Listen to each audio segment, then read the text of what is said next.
Hi everyone, welcome to our webinar today. The topic for today's webinar is California's Flexible Demand Appliance Standards for Pool Controls Program, employing load shifting to lower peak demand and avoid emissions. We've got many exciting guest speakers with us today from the California Energy Commission, but before we get to them, I'd just like to go over a few webinar logistics. If you've attended our webinars before, you might notice that we're using a newly updated version of GoToWebinar. We're still kind of getting used to it, so thank you for your patience as we get used to this new platform. We're going to have a post-webinar survey where you can give us your feedback. All attendees are in listen-only mode. Your webcam and your microphone are disabled. If you'd like to submit questions, there's a questions panel using that icon. You can submit your questions during the webinar. It's best if you don't wait till the end to submit your questions. If you'd like to see the speaker bios, they're available in the materials section. Automated captions are available. And finally, this webinar is being recorded. We'll email you a webinar recording within 48 hours, and it'll also be posted on the CISA website. And with that, I'd like to pass it over to Warren Leon. Hey, thanks very much, folks. I'm Warren Leon. I'm Executive Director of CISA. And before we get into the meat of this presentation, let me tell you a little bit about CISA. We're the Clean Energy States Alliance. We're a national nonprofit coalition of public agencies and organizations, mostly state agencies. We have members in about 20 states across the country, and our members include many of the most innovative, successful, and influential public funders of clean energy initiatives in the country. If we go to the next slide, you can see logos of our various members. They're pretty much all here. And you could go to our website and find more. And one of the things we do as an organization is every 2 years, we run the State Leadership in Clean Energy Awards. This is a competition where member organizations submit successful projects and programs for possible recognition. We put together a team of distinguished experts to judge the various entries from around the country. The CISA staff and the CISA board don't do the judging. It's a peer review process with outside reviewers. And this year we had 4 winners, and you could see them here on the screen, one of which was the California Energy Commission for the program you're going to hear about today. If we could go to the next slide. We're going to have 3 speakers, but let me first say something about this particular initiative. And one thing that made it so appealing to the judges and made them want to focus on it and give it a State Leadership in Clean Energy Award. If we're going to really transition to clean energy, and if we're really going to address climate change, we need to do not just the obvious things, but we need to look all up and down the supply chain, every stage of the energy industry, and find all the different creative ways to approach clean energy, to reduce energy use, to reduce emissions. And that's what the California Energy Commission did with this initiative. It's unusually innovative. It's going to be influential across the country, and you're going to hear about it today. And you're going to hear about it from 3 speakers because the bios are available to you in the app. I'm not going to read full bios, but let me say a few things. Commissioner Andrew McAllister is serving his 3rd term on the California Energy Commission, and he leads in the areas of energy efficiency, including things like building energy efficiency standards and appliance efficiency. And even more importantly, he's been a national leader in relationship to energy efficiency and to clean energy for several decades. and he's been influential not just in California, but nationally. He's going to be joined by Michael Sokol, who's director of the Energy Division at the California Energy Commission. Michael's been at the commission for a decade. He's been in several different roles, including managing the Renewable Energy Office and the Renewable Energy Division. And then our third speaker is going to be Nick Struven, who's a lead technical engineer at the California Energy Commission. He previously worked in the aerospace industry, and he played a very active leading role in setting up and implementing the program you're going to hear about. So let me turn it over to them. Well, Warren, I'll jump in. This is Andrew McAllister, Commissioner McAllister at the California Energy Commission. My hiccup is that I can't access my camera. I've been feverishly trying to do that. But most of you know what I look like, and I'm not that good looking anyway. So we'll go with the flow.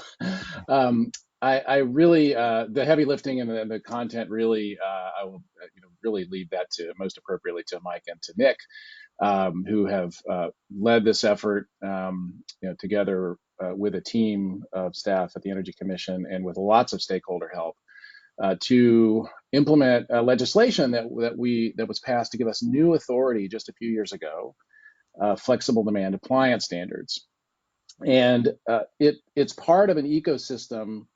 I'll talk about FDAS, as we affectionately refer to it, a little bit, but it's part of an ecosystem, a broader ecosystem that includes a number of elements to really develop and scale and automate to the extent possible demand flexibility as a resource to help us in three different ways. Really, it's a trifecta. Load flexibility really is a new resource that's going to help us manage the grid during the transition to a zero carbon grid that, of course, is the backbone of our overall decarbonization journey in California and across the globe.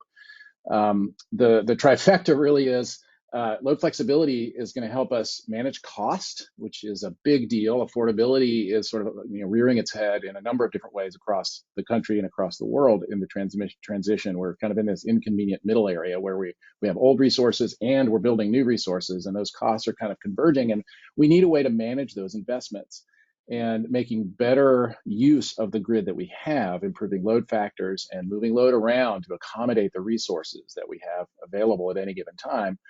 That is that reliability enhancement and cost management are two of the three big things that load flexibility will help us do. The third one, of course, is decarbonization. If we look forward to mid-century, 2040, 2050, when we aspire to and trust that we will have a carbon-free grid, the decarbonization will largely be done at that point.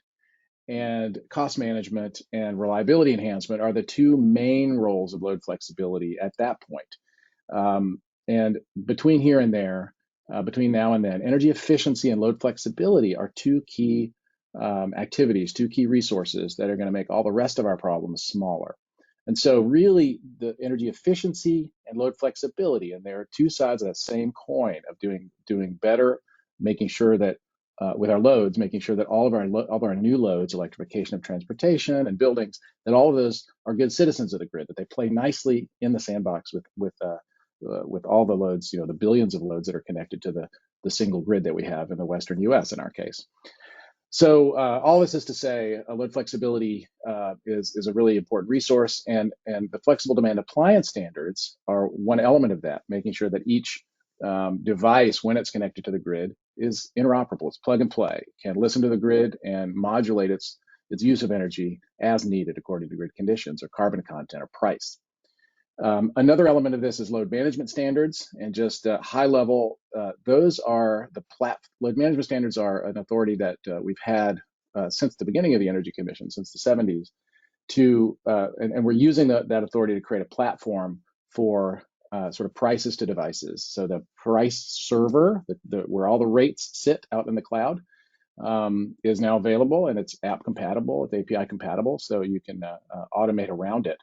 And then the time-dependent rates are all there, and the utilities in California will be developing more time-dependent rates to, again, around which to automate, whether it's a large load, a large customer, or a third party that's mobilizing lots of homeowners and lots of smaller loads.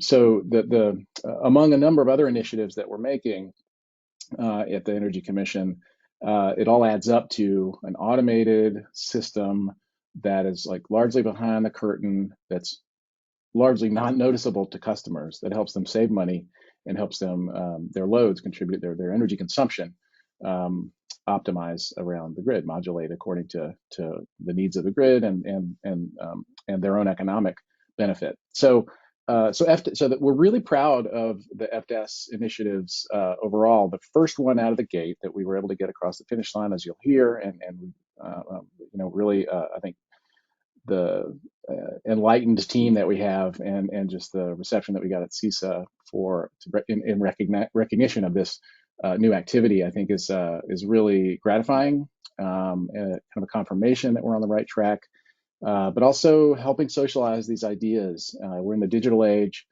Load can be part of the solution. We have cheap communications and controls that can permeate our energy consumption landscape and really help manage our grid as we move forward, making these big investments in distribution grid and transmission and the like. So the pool controls, first one out of the gate, and there are a lot of pools in California. They don't have to pump at any given moment. They can, we can move around. Big load, a lot of pools, and we can move that around to different parts of the day when the energy is cheap and clean versus expensive and dirty. So that's the vision, and I just wanted to kind of set that broader context. And the bigger footprint we have for all these initiatives, the more consistency across the marketplace, the better it's going to be for everybody. The lower cost and the quicker the implementation, and the more seamless the implementation. So we're coming down the pike with additional device categories: water heaters, behind the meter batteries, EVs, even possibly for to mobilize load flexibility in ways that really achieve all these goals that we have and help us with the transition. So I will wrap up there, and you'll get a lot more information from Mike and Nick. But Warren and the whole team at CISA really appreciate all you do, and very much how you have our gratitude for this award and recognition. It really takes a team. There's so much innovation happening across the land, not just in California, but across the U.S. in all sorts of different ways. And we just really appreciate CISA encouraging that and being a clearinghouse for sharing ideas and helping us lock arms and really move forward and make significant progress together. So I'll pass it back to you, Warren, but thanks a lot, and or maybe directly to Mike. But thanks again, and really appreciate our collaboration.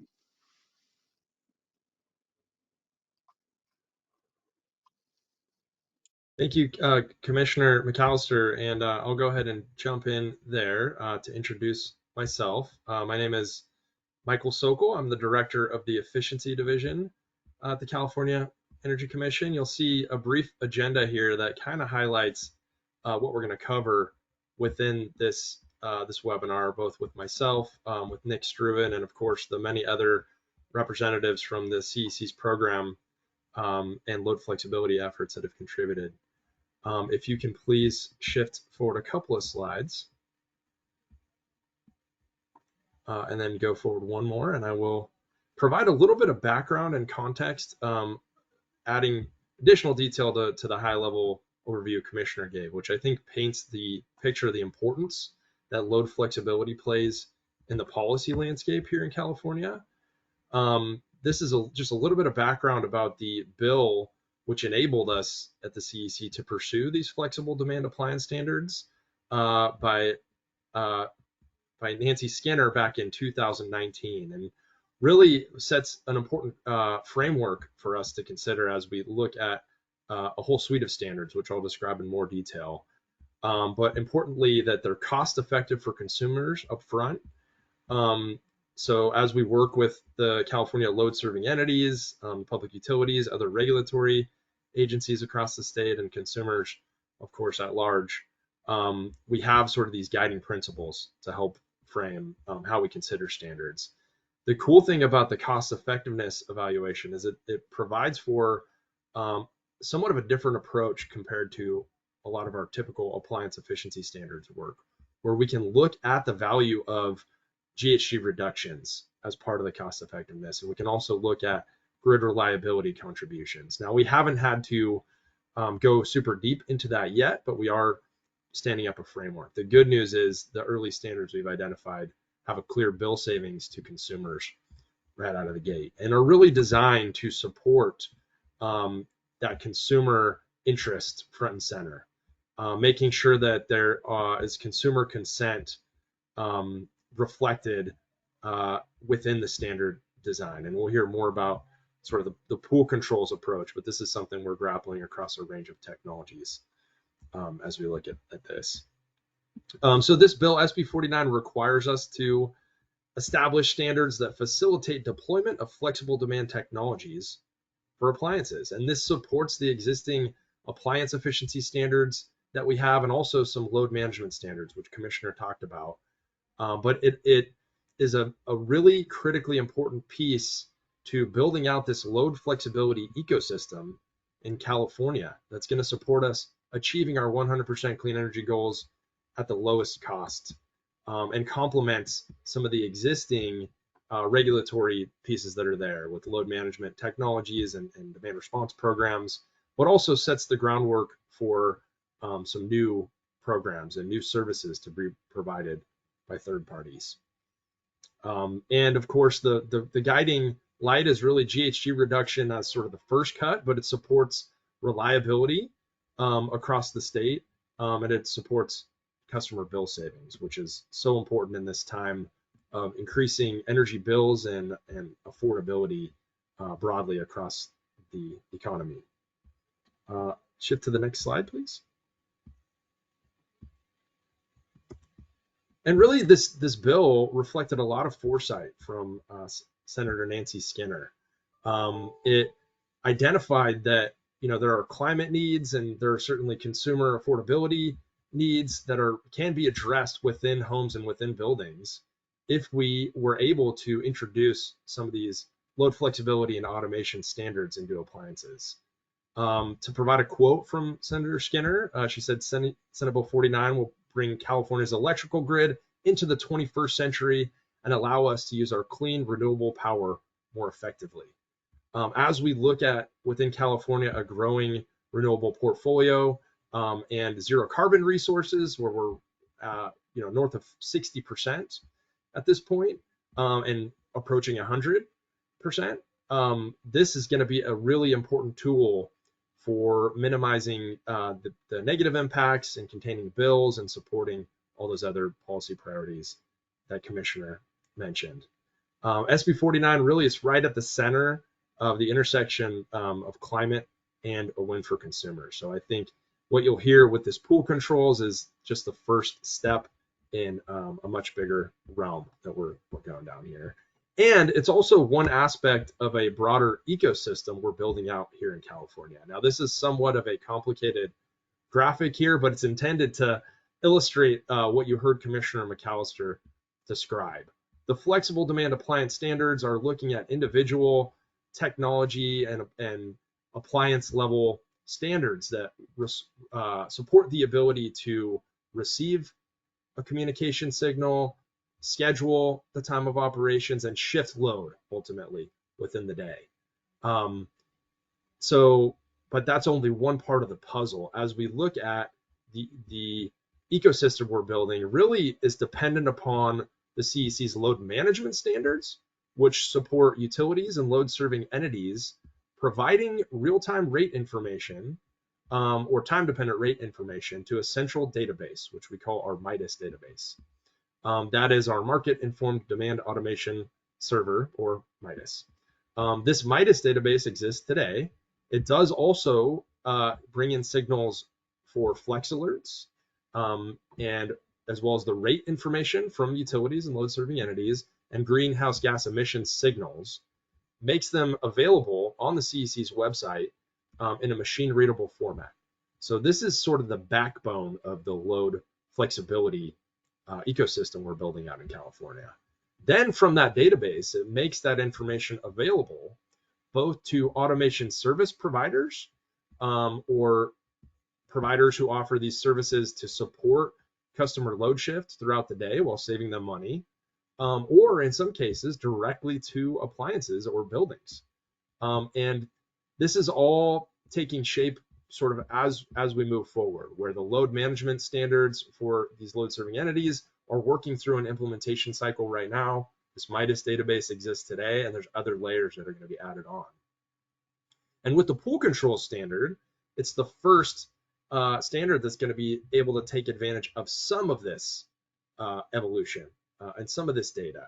But there's still more room to go with other appliances that could further support really this plug and play automation that we're hoping to move towards over time.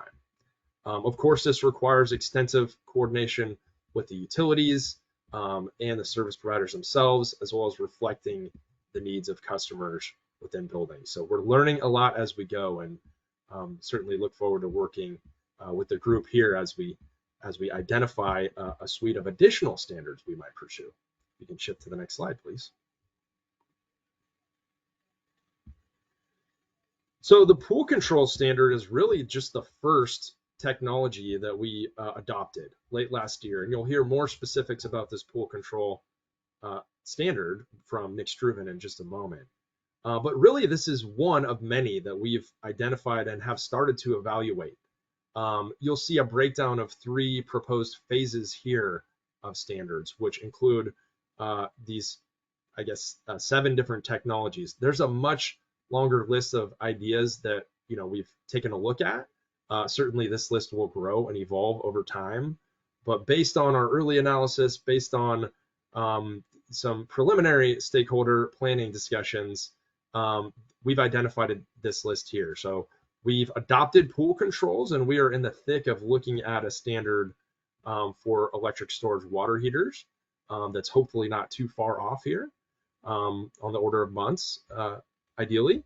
But beyond that, we're going to be looking at electric vehicle supply equipment and looking at ways to facilitate load shifting with electric vehicles themselves. This is no small undertaking, as you can imagine, and involves a lot of analysis, work, coordination, just to get an idea in place. Then moving beyond that, we're looking at battery energy storage systems, which really are important to this broader new grid we're moving towards here in California, as well as across the country. Thermostats are in the mix, and we've already got some good ideas incubating there. And then beyond that, in an additional phase, looking at things like electric clothes dryers, dishwashers. Certainly there are other loads that we'll examine as well. Again, this is just scratching the surface, where we're looking at ways to support scheduling, communications, and some sort of default schedule approaches, which you hear about with pool controls. But there's much more that may be able to be done over time as we look at advanced functions, and certainly some of these more complex end uses like electric vehicles and battery energy storage. So we will need and look forward to the support and engagement from many of you on this call, as well as all the stakeholders across California. And with that, I'll thank you for the opportunity to represent the team here at large, and turn over to Nick Struven, Senior Engineer with the CEC's Appliances team, to walk through the specifics of the pool control proposal. All right, thank you. This slide shows some examples of pool controls. The state of California has over 1.3 million residential pools. To better grasp this, the next time you come in for a landing over the Los Angeles or San Diego area, look outside and you'll see many backyard pools.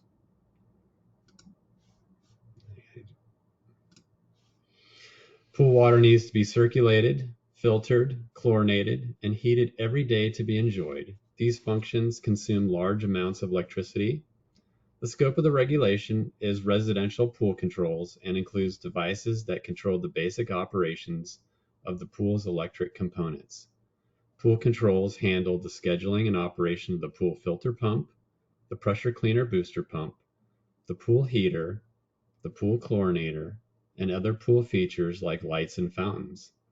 Let's look at the flexible demand appliance standards requirements for pool controls. So next slide.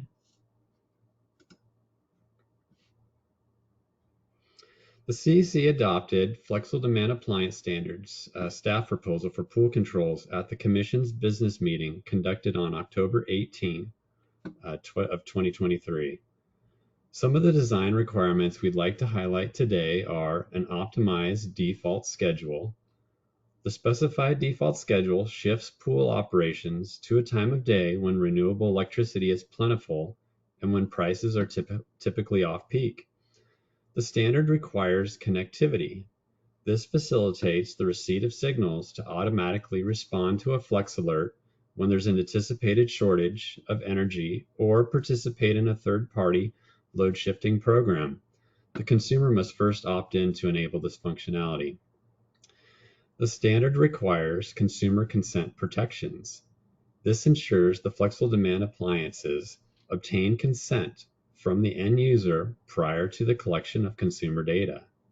The standard requires cybersecurity protections. This ensures flexible demand appliances contain a minimum set of cybersecurity features that protect the consumer's devices and personal information. The regulation will go into effect on September 29th of 2025 for all new pool controls manufactured on and after this date. Let's take a few minutes to review the development of the flexible demand appliance standards for pool controls. Staff researched the existing technologies that can be used to facilitate the deployment of flexible demand technologies. Staff evaluated basic appliance scheduling features that can enable appliance operations to be scheduled, shifted, or curtailed. Simple features such as an appliance delay start, a programmable schedule, a pool control mobile device control app, and smart switches used to control lights are all examples of technologies that can schedule and time shift the operation of an appliance. Staff began taking small steps toward the goal, learn what could work, learn what probably would not work, and built that learning into the next step taken. Staff learned that to assess the potential value or contribution from load shifting for an appliance, load duration curves or load shapes needed to be constructed for every hour of a given year and evaluated to provide the level of detail required to determine the impacts of a proposal. Appliance electrical load changes by season and by time of day. Electricity prices and greenhouse gases associated with electricity generation also change by season and by time of day. Staff determined that hourly data sets would be needed for the analysis. Therefore, analysis workbooks all needed to be at least 8,760 rows long. Staff evaluated a variety of approaches to determine if the proposed standards would be cost effective. For pool controls, staff selected the hourly electric load model for the baseline load. This load model is traditionally used to develop annual hourly electrical load forecasts for planning purposes for each of the California load-serving entities. Staff developed hourly electric rate forecasts for the major California load-serving entities. Staff used a CEC hourly GHG forecast for hourly GHG emissions associated with electricity generation. Staff used the California Residential Appliance Saturation Study for the number of pool controls in each of the major load-serving entities. Starting with an hourly baseline load, a staff proposal was evaluated to determine the hourly impact on GHGs, electricity bills, and load shifting potentials. Staff also analyzed avoided costs due to the regulations. The California Senate bill provided the California Energy Commission with the new authority to develop standards for flexible demand technologies to avoid greenhouse gas emissions from electricity generation. CEC staff analyzed California's marginal greenhouse gas emission intensity data. Greenhouse gas emissions from electricity generation vary by time of day and by season, as shown here. The shades of green show times of low GHG emissions. The electricity grid is cleanest around midday due to supply from renewable energy resources.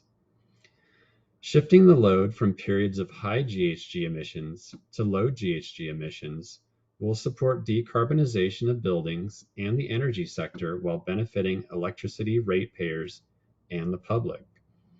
Pool controls' time of operations can be adjusted without impacting the consumer's experience.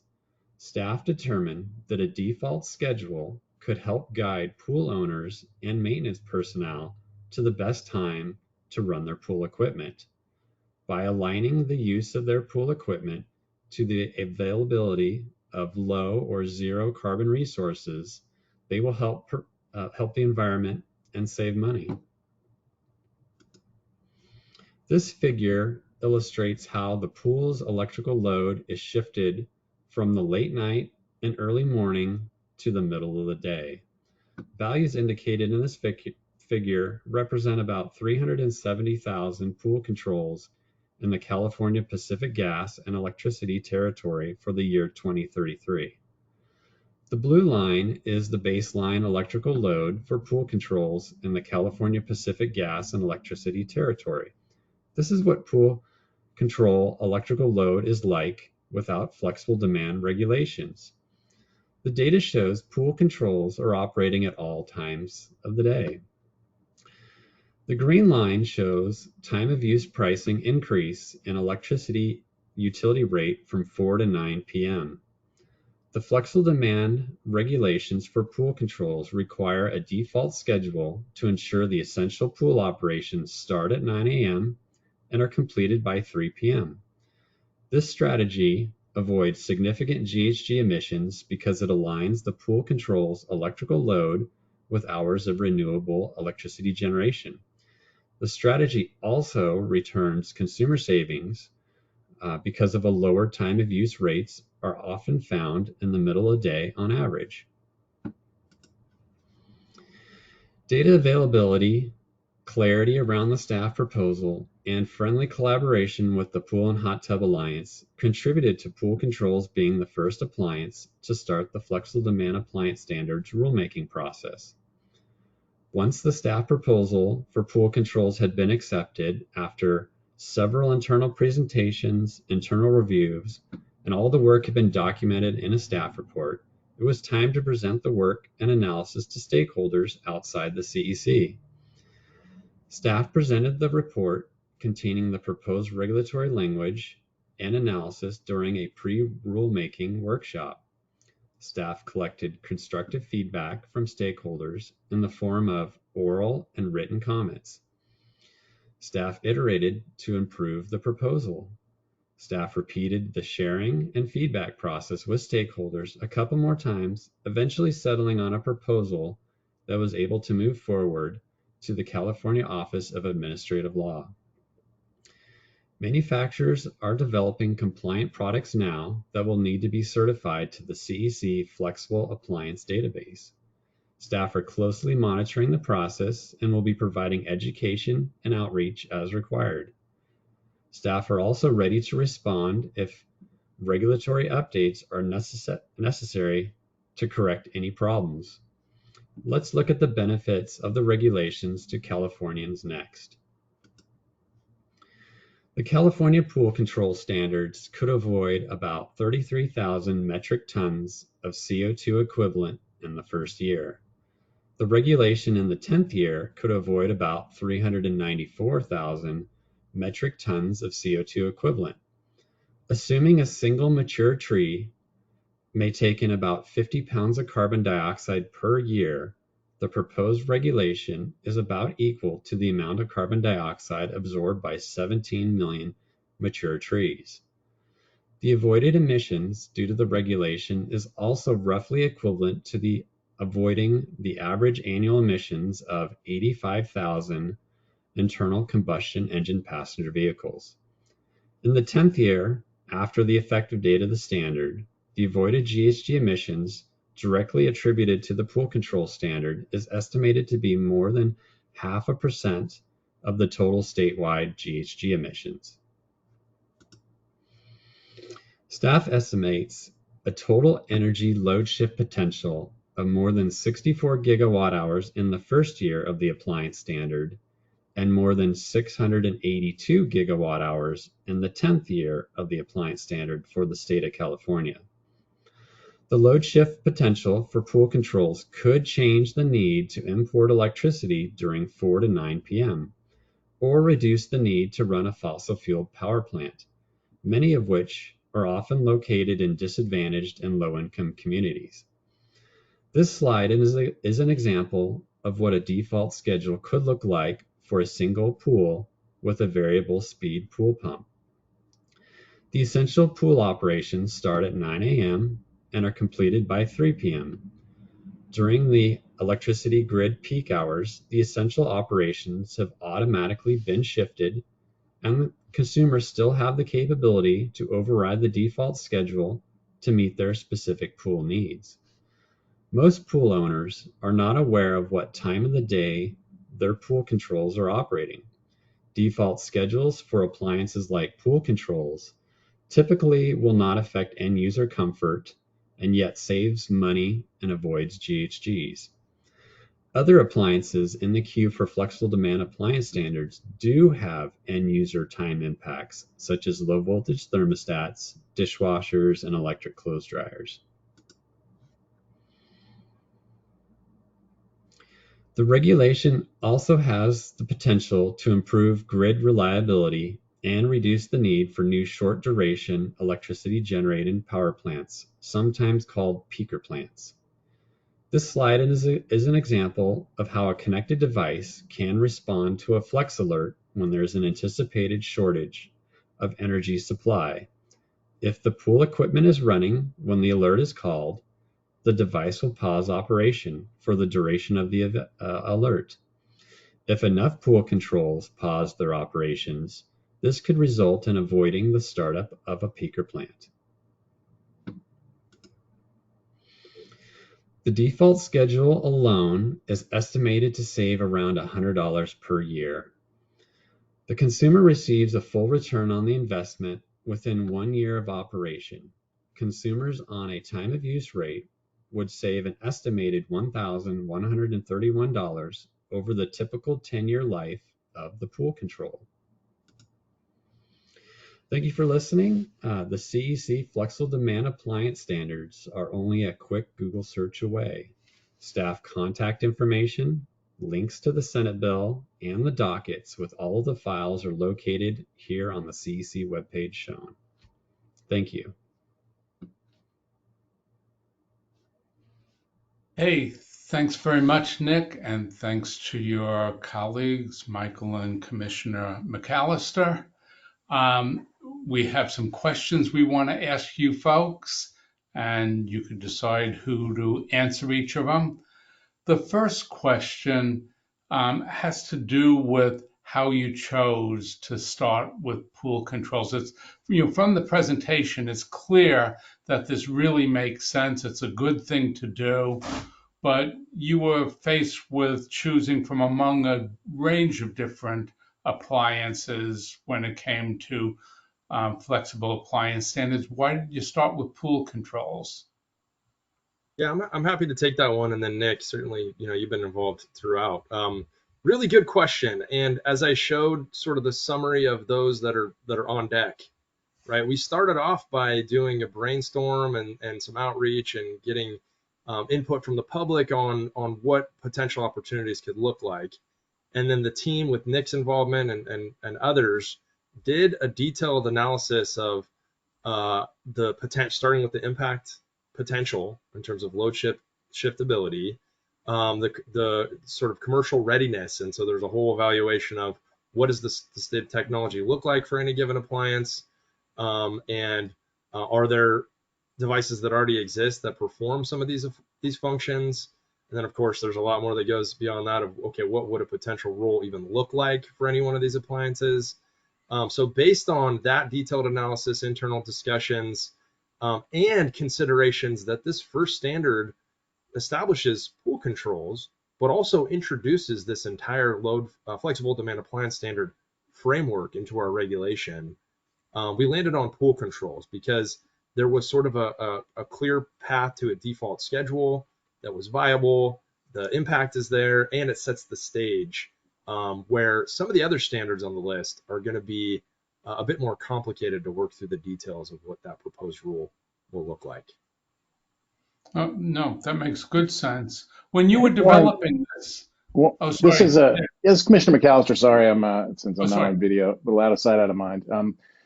But I want so thanks, Mike, and Nick. Feel free to chime in as well. Maybe now that you've seen sort of some of the details of the pool controls, the context. And for example, another device category that staff looked at was clothes dryers, right? And that seemingly simple category. Hey, you put in some communications, scheduling. Dry your clothes in the middle of the night or in the middle of the day when there's lots of solar available.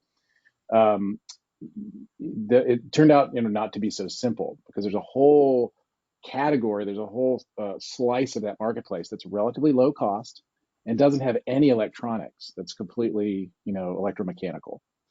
Doesn't have a circuit board. And so, we can't be in the business and remember, these regulations they're mandatory minimum regulations. So, as of September of next year, it will not be legal in California to sell a set of pool controls without native load flexibility that complies with these guidelines.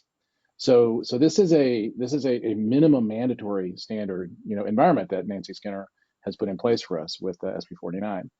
And so we really have to take the equity implications and the affordability implications, cost effectiveness work really seriously. And so in that case of clothes dryers, we didn't really see a low cost path to incorporate these minimum functionalities in those basic dryers without increasing costs a lot and making those devices inaccessible to the lower income folks. So that's an example of kind of the trade-off. So anyway, just a little bit more color there. I think to Mike's point about all the different things that come into play, there's cybersecurity, there's data transfer issues, there's sort of public safety. There's a whole bunch of different aspects that'll come into play in different ways with the different devices as we approach them. I think this first one is really a big milestone, because the template of the way we did pool controls, even though it'll be different for every device category, it does really set a very solid foundation for the next devices. And honestly, frankly, we'll do better, and we'll learn more, and we'll do better on the sort of communications and controls piece of this, which is the interoperability piece. Those are aspects that really need some maturation, and we hope to do that in the next few cycles. So anyway, thanks for indulging me a little bit there. No, that was great additional context. Did you get any pushback to these standards, either from the pool control industry or from consumers and homeowners or any other group?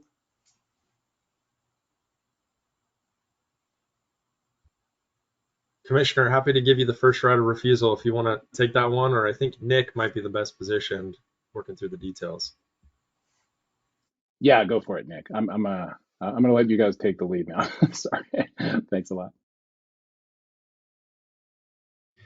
Well, I would say that, nobody really wants to be regulated, so there's always going to be some pushback. But we worked with the pool and hot tub manufacturers to develop something that would work for all of us. I mean, in the end, it comes out being a good standard that is possible for them. So I think in the end they do support it, and they appreciate being first. Good. Let me ask about the spread of what you've done in California to other places across the country. And I have two somewhat different questions.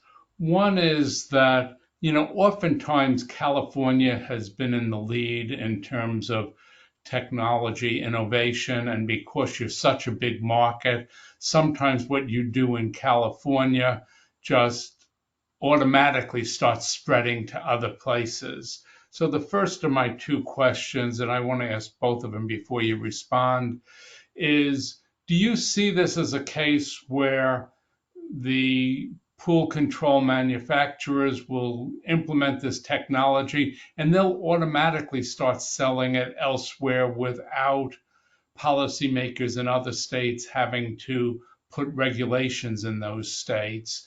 And then the second question is, as you folks mentioned earlier, there are a lot of pools in California.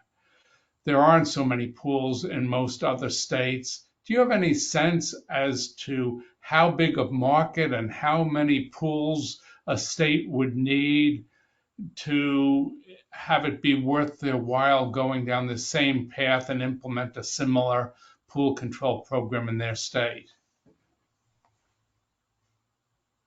I'll speak to this at a high level, and then maybe Nick, if you have any thoughts on sort of the threshold question. I think, for one, certainly recognize that is sort of the progression that we've seen in a lot of different standards. I will say that does not factor into our analysis, right, for the specifics of California. And I think there are some distinctions that matter. Obviously, the regulatory environment in California is unique in certain ways. The rate structure with TOU pricing, may differ from a lot of places. So there are those unique considerations for California that support our cost effectiveness analysis. For pool controls, maybe I'll leave that to Nick if you have thoughts to add.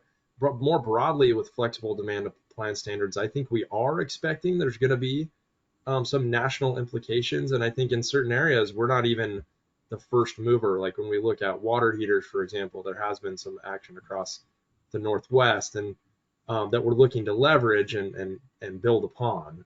But in coordination with national associations, manufacturers that work not just across the U.S. but also internationally a lot of times to look at models that consider where others might be moving in parallel. Yeah, just to add on to it, as working with the Pool and Hot Tub Association, they sell products for the entire country. So the products that would be compliant in California most likely will be sold in other states. So I mean that was the kind of thing. They didn't want to build a California specific product. They wanted to continue to build something that could be sold, throughout the United States. So you would expect to see these things in other places, typically, maybe even Florida too. Florida has a lot of pools. They might be right up there with California. I don't have the specifics, but think of, once you have a few pools, or there's no key number to make it beneficial.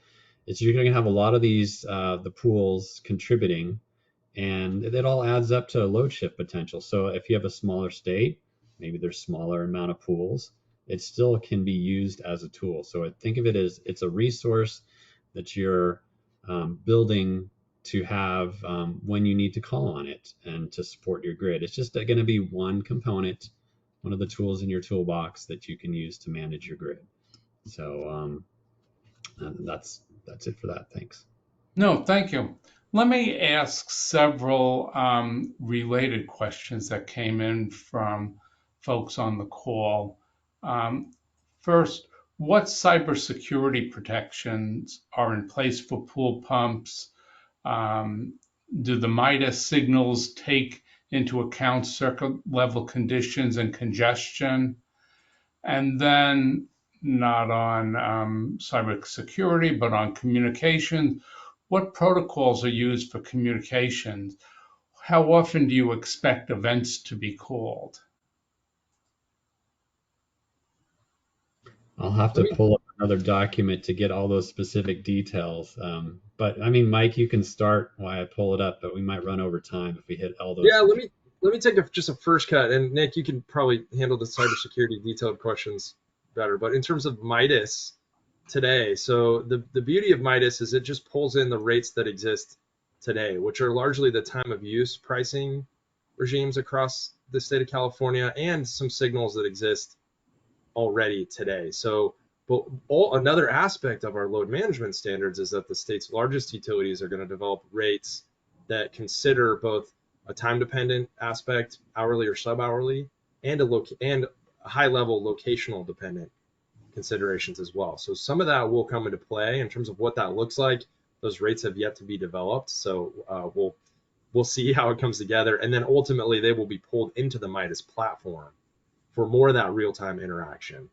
The pool controls doesn't go very far in doing that sort of real-time automation approach. It sets the stage to do so sort of in the future once those utility time dependent rates exist. And I think for the additional technologies we're looking at will probably go further and more of that automation interactivity with Midas. But that's a tricky nut to crack, as you can imagine. That depends largely on the specifics of a given appliance or where a customer might be located in the state. There's a lot of factors that come into play. And Nick, if you want to take the cybersecurity piece, go ahead. Yeah, so for the specific details, we have the regulatory language link on our webpage that I showed you. So the communication part, we're focused on open standards. The specific details of those open standards are in the description in the regulatory language. But our goal is to keep it pretty broad so that there's multiple options to allow maximum flexibility for the manufacturers to come up with what is best for their appliance. Related to the cybersecurity, we do have a general requirement section within our regulatory language for cybersecurity, and I could highlight a few items on there. It would be in our section 1692 general requirements, and these would apply to all future flexible demand appliance standards. We also have a very appliance specific section where we can have specific cybersecurity requirements for specific appliances when needed. But in generally speaking, a requirement is that there's a unique device identification. That way you can identify the device, and if that's the problematic one, you can target that and remove that one. So, some manufacturers would have the same identification for all of their product lines. So you'd never be able to find, what you're looking for. There's a data protection requirement in there. There's a device configuration where it only allows certain people to change the settings. So it kind of requires a password protection on that. There's also requires authentication. Some typical things that you'd have for your phone or your computer. And then there's some requirements that you really need to have a password. If you're going to use a password, that it's 6 characters or longer. Kind of the basics that you would have. Also require, if there's a software update, an update policy, so it would inform the consumer so that they would know, hey, it's time to update this. It needs to be updated. And then there's some other settings requirements for restart settings and automatic rejoin if you've lost connection. And of course, a consumer override function. If the consumer does not like it, they have the ability to change any of the responses at any time. So that's just a summary, and the more details can be found in the proposed regulatory language. Actually, the regulatory language, it's on Westlaw and on our webpage. Thanks. Let me ask one last question. What's going to happen to the existing pools that aren't connected? They don't have Wi-Fi on their controls. They don't meet this standard. Do you expect that at some point you will require them to switch over? And whether or not you require that, is this technology sufficiently cost effective that a pool owner would have an incentive to get new pool controls, even if their existing controls haven't reached the end of their life? I'll give the high level, Nick. You can chime in on details. Sure. But just that the way the standard is designed is that it's on the point of sale, based on the data manufacturer, that this equipment has to meet the standard. So any time an existing pool has a control that breaks down, they're going to have to go purchase one of these once the manufacturer flow through is available, at the point of sale. And so we are not contemplating any standard that would go out and look at like an early retirement. I'm not sure if many pool owners would do that on their own. I mean, maybe potentially. I'd guess more often not than yes. Once they're available, they're certainly welcome to. And Nick, if you want to add detail, go ahead. Yeah, so you mentioned what about the people who just don't connect it? So that's where the default schedule comes in, so that when the consumer is setting it up or the pool maintenance person is setting it up, the default schedule will guide them to the right time of day. And it doesn't need to be connected to continually to do that. Of course, connectivity will add additional features that the manufacturers would provide, but just focusing the main pool control operations and telling them, here's where you should be operating, and then they can start from there and customize the schedule. So that will provide benefits to the users that decide not to have it be connected. Good. And one very, very quick question. What is the standard life of a set of pool controls? We, in the staff report in the analysis, we're assuming that it's a 10-year service life. Of course, you could have ones that are shorter and longer, but our assumption was 10 years. So it won't take too long for the existing stock of pool controls to turn over to your newer standards. So that's great. Well, in any case, we've come to the end of our time. I want to thank all of you for your presentations. And more importantly, I want to thank you for developing this innovative and important program. It really will encourage other states to do something similar. And we'll be watching as this rolls out to see what happens in California. And we'll be looking forward to your next standard. So thanks very much. Bye now. Thank you. Bye. Thank you.